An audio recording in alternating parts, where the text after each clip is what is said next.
እኔ የመጣሁት ከዳንግላ ወረዳ ዘለሳ ጊዮርጊስ ነው። ስሜ ስንታየው ጌቴ ነው። የመጽሐፍ ስሜ ደግሞ ወለተ ማርያም ይባላለሁ።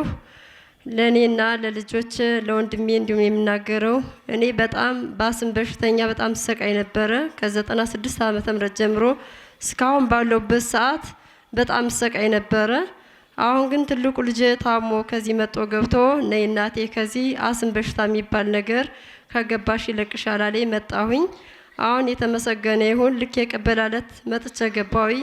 በሳምንቱ ውስጥ በጸበልና በእምነቱ እየጠጣሁ እየተቀባሁ እያለ ጉሮሮዬ ላይ ቆመብኝ መጣና ወይ ወደ ታች አይወርድ ወይ ወደ ላይ አይወጣ በጣም የተጨናነቀ ነገር ሆነብኝ።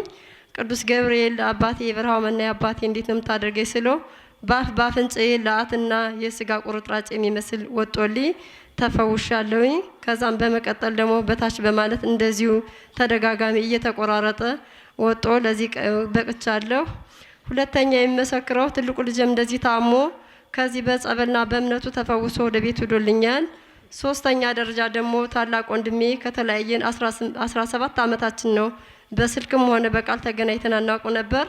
አሁን ግን ከዚህ ገብቼ ቅዱስ ገብርኤል የበረሃው መናኝ አባቴ ከእናቴ ከአባቴ ልጅ ጋር አገናኘ ባክን እያሉኝ ማታና ማልዳ ጸሎት አደርግ ነበረ። አጋጣሚ ስልኩን ስደውልለት ስልኩን አንሳልኝ ተነጋገርነ። በተደጋጋሚ አሁን እየደወለ ይጠይቀኛል። አሁን አራተኛ ህፃን ልጅ 7 ዓመት የሆናት ልጅ አለችኝ።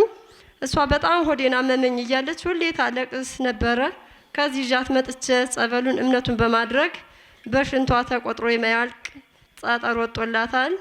ከዛም ተደጋጋሚ እኔ እንደዚሁ ደግሞ ኩላሊት በጣም ያመኛል። ከሻይ ቤቱ ስራ ገብቼ ሰፌድ ይዤ እያበጠሩ እያለ ሰፌዱ እንዳያሱኝ በጣም ሰፌዱን አንስቼ ማበጠር አቃተኝ። ቅዱስ ገብርኤል አባቴ እንዴት ነው የምታደርገኝ ባክን ስለው ከዛን ቀን ጀምሮ ኩላሊት የሚባል ነገር ተላቅቄያለሁኝ። በአባታችን በባና ጸሎት በጣም አመሰግናለሁ። አባታችን ደግሞ በገዳማቸው መጣው ለማየት ለመገናኘት ያብቃን። ጠላታቸውን ደግሞ ከእግራቸው ጫማ በታች ይጣልልን። ስላዳመጣችሁኝ አመሰግናለሁ።